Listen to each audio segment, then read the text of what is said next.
Greetings, I'm Daniel Dumas. And I'm Kristen Theodore, and this is Concordia Reports.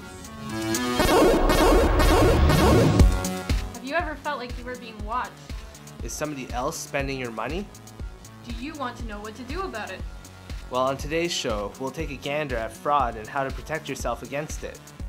We'll also delve into the surveillance technology research being done at Concordia. And we'll speak to digital specialist Michael Geist about net neutrality. Finally, we're going one-on-one with a communications consultant to discuss government privacy laws.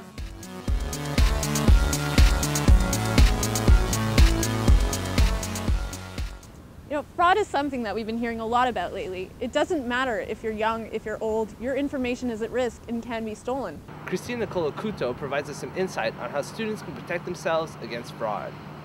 These days, just about anyone can fall victim to different types of fraud.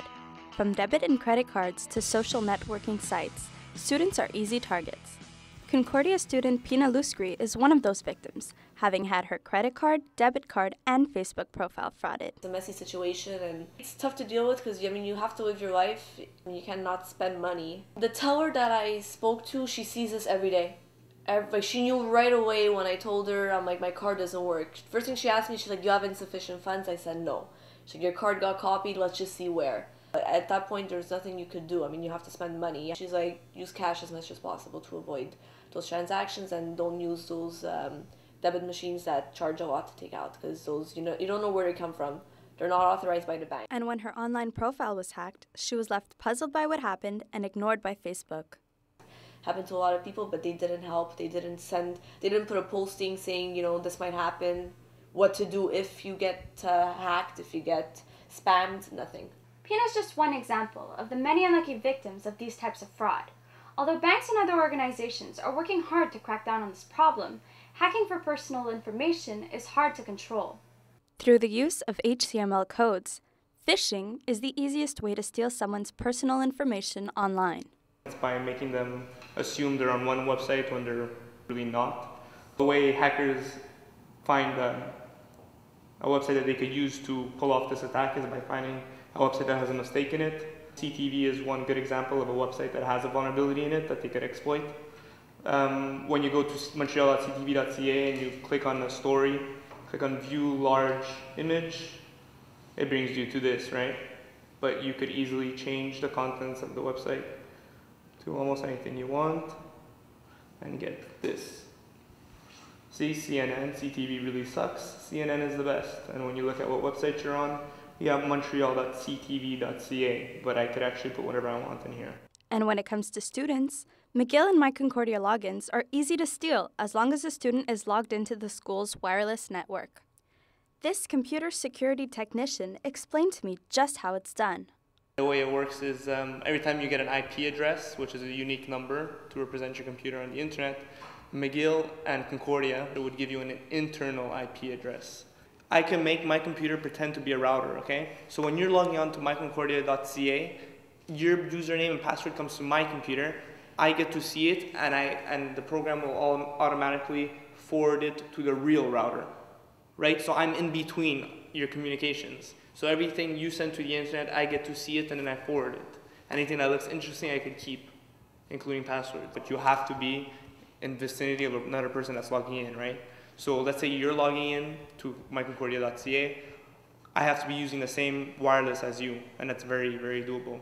When you're using a public hotspot, it's never secure. And anyone could just see what you're doing easily. Though personal information theft may be worrisome, there are steps everyone can take to protect themselves.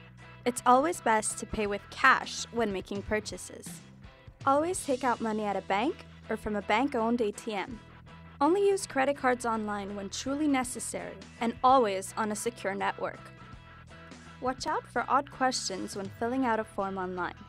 Hackers usually include an unnecessary question, such as "What is your age?" when faking an online form. If you spot something odd, cancel what you're doing immediately, and do some quick research online to find out if the site you're on is legitimate or not. Install computer security software, run daily virus scans, and always update when needed. Those annoying updates actually play a big role in preventing third-party access onto your computer. I'm Christina Nicolocuto for Concordia Reports. Think credit cards and computers are the only way you can be hacked? What most people don't know is their cell phones too are at risk for identity theft. So if you have a cell phone, and chances are you do, be careful. Sites like this one sell equipment that can steal data and information straight from your fingertips. You mean like a rifle? And though it might sound like something straight out of Hollywood, cell phone identity theft is becoming more of an issue. One way to find out. Excuse me? By using Bluetooth devices, people can listen in and steal your valuable information. Private information should always be limited to the use of house phones. Don't ever use a payphone or your cell phone to give out credit card numbers or other personal information. Be sure to have a secure password if that option is available to you on your cell phone.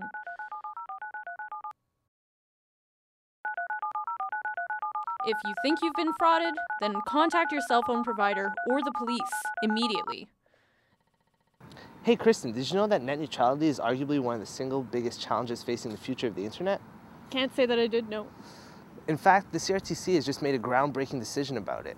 But what is net neutrality, and how will this decision affect Canadians? Tom Smith spoke to digital guru Michael Geist. Net neutrality is a huge issue right now. The CRTC, Canada's telecommunications regulations organization, just passed an act 2 weeks ago, which is the first of its kind in the entire world, and it sets out what net neutrality is going to look like and how companies and citizens are going to deal with it here in Canada in the future. But if you're anything like 80% of the people polled in a recent Harris Decima research poll, you don't even know what net neutrality is. In fact, you've never even heard of it. Which is why before I get into talking about net neutrality with Michael Geist, my interview subject today, we're going to have to deal with exactly what net neutrality is. So, check this out. This is Tim Berners-Lee from MIT. I invented the World Wide Web without having to ask anybody's permission. Hundreds of millions of people are using it freely today. Net neutrality is this. If I pay to connect to the net with a given quality of service, and you pay to connect to the net with the same or a higher quality of service, then you and I can communicate across the net with that quality of service. Michael Geist is the Canada Research Chair on Internet and E-commerce Law at University of Ottawa.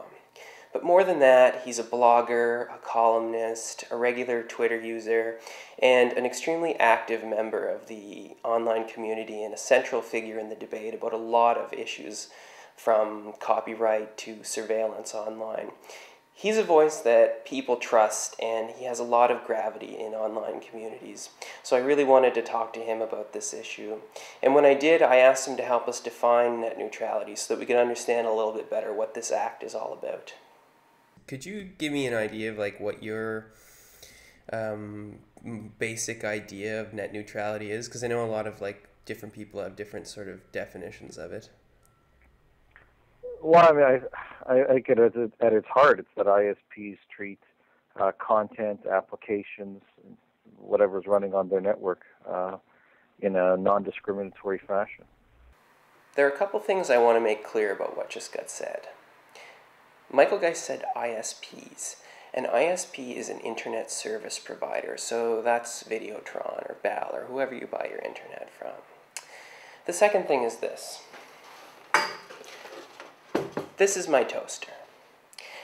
This is a beautiful turquoise retro Betty Crocker toaster. When I plug that toaster into the wall, it will get the same electricity service as a stainless steel piece of Kenmore junk that I picked up off the side of the road. The reason for that is because electricity can be considered to be a neutral network.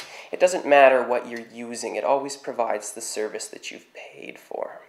I'm sure you're aware of the existence of these groups like Consumers for Internet Competition and these type of people, and they kind of represent a lot of smaller businesses like service resellers and stuff like that, bandwidth resellers. They say that the decision like limits choices and will drive up prices and drive down speeds. Do you think that there's any weight to that, or that there's anything behind that? Well, I think fundamentally we've got a competition problem in Canada. I mean, that's to me I think I've written it.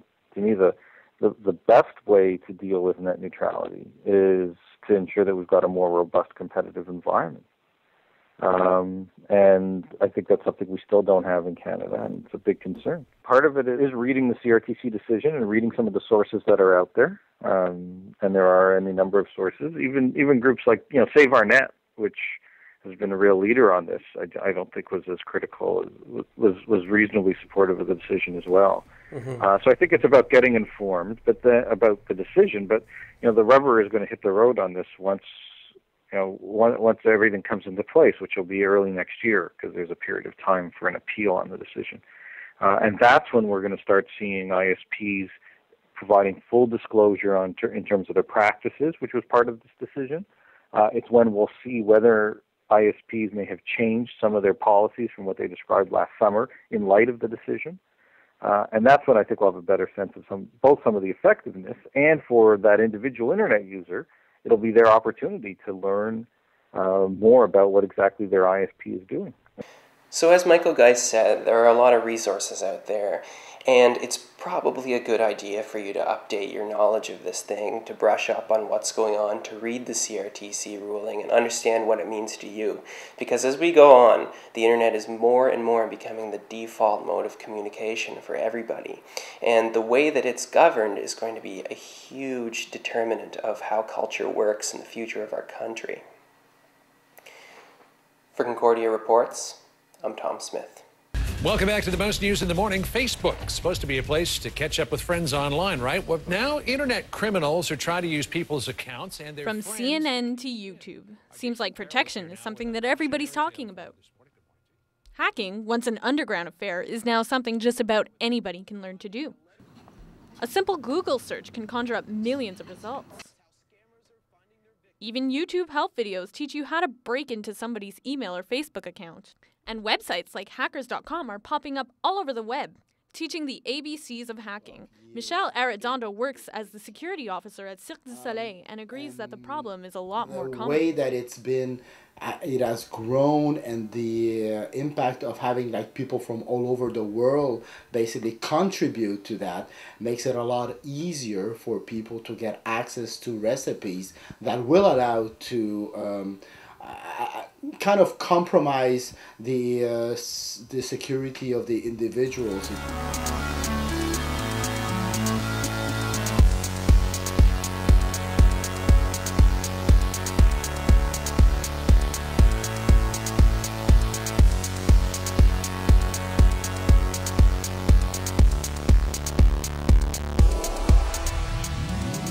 Since 9/11, one of the fastest global growth industries has been the field of surveillance technologies. Well, what does that mean? Well, Kristen, from our fingertips to our eyes, from where we spend our money to what we buy, governments and corporations are collecting telling information on every single one of us. Darcy O'Brien will tell us who here at Concordia is conducting that research and what they're looking into. At the President's Conference on Surveillance, Security, and the End of Privacy, a trio of Concordia professors spoke about their research. Professor John Capobianco specializes in nanoscience and nanotechnology, and he is high on the security aspects it offers. Chemical and biological agents, border security, critical infrastructure, pharmaceutical and medicine, aircraft parts, for example, and wine and spirits. Professor Shen Suen discussed their surveillance technologies of facial, retina, and fingerprint recognition. Professor Kim Sawchuk spoke at length on how these and other technologies have impacted our lives and our rights as citizens. For those who may be confused about their rights, Professor Sawchuk has a suggestion. I would say go to the Office of the Privacy Commissioner's webpage. It's a fantastic resource that will tell you about your legal rights as a citizen.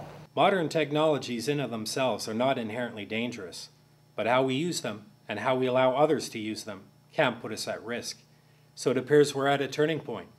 Do we allow our 21st century democracy to presuppose that we're guilty until proven innocent, and that personal privacy is just passé?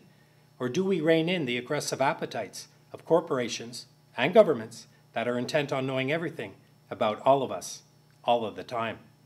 For Concordia Reports, I'm Darcy O'Brien. As Darcy O'Brien just reported, the Concordia University President's Conference series on privacy and surveillance took place recently. In the evening session, entitled I'll Be Watching You, Can We Reconcile Privacy and Security?, Communication Studies professor Yasmin Jawani examined the tension between privacy rights and security threats in the context of race and gender. Meanwhile, history professor Shannon McSheffrey provided historical and cultural context on privacy and how it is related to the transformation of society. You can view the session videos at the web address that appears on your screen. The access to private information is a lot easier to come by, and we owe that one to our friend the internet. Well, that's absolutely correct, Kristen. The government has actually instituted privacy laws to ensure the security of the population. But there's no telling when or where some sort of line will be crossed. Alex Luss spoke to communications consultant Charles Pitts regarding this issue. How do you think Canada's privacy laws go about helping Canadians feel more secure? Canada's privacy laws are based on internationally accepted laws for protecting the privacy of individuals against the intrusion from private industry, from other individuals, and also, purportedly at least, from government per se. And as a result of these laws and the respect of these laws, Canadians should feel somewhat protected from intrusion by individuals, corporations, and government. In my opinion, what happened following 9/11, certain government agencies have taken advantage of these occurrences in order to intrude much further into people's private lives. American laws are now intruding into Canadian laws, including into our banking laws, including into our into our privacy. It's something of an information grab, if you like, an intrusion into the private lives of Canadians in general. And because we live beside that giant, we're not able to push back.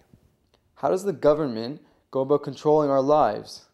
And how could the control increase? It'll increase by the use of computers, which are robotically filtering information on the web, in telecommunications transmissions, through the use of cameras to spy on people's activities, through the compliance, just the general compliance of corporations and individuals with intrusive laws, which require now that we be identified and identify ourselves 24 hours a day. We're trackable by our cell phones, etc. And this will continue, and I think to the detriment of freedom. I think Facebook and social media are perhaps the least of our worries. I think that there are many more intrusive methods of following up on us. We really are living in the brave new world in 1984, although it comes a few years later than George Orwell had said. But we really do live in that brave new world where not just government, but industry and individuals have really their finger on the pulse of what we do on a daily basis and are enforcing intimidation upon citizens. And it's true here in Canada, it's true in Europe.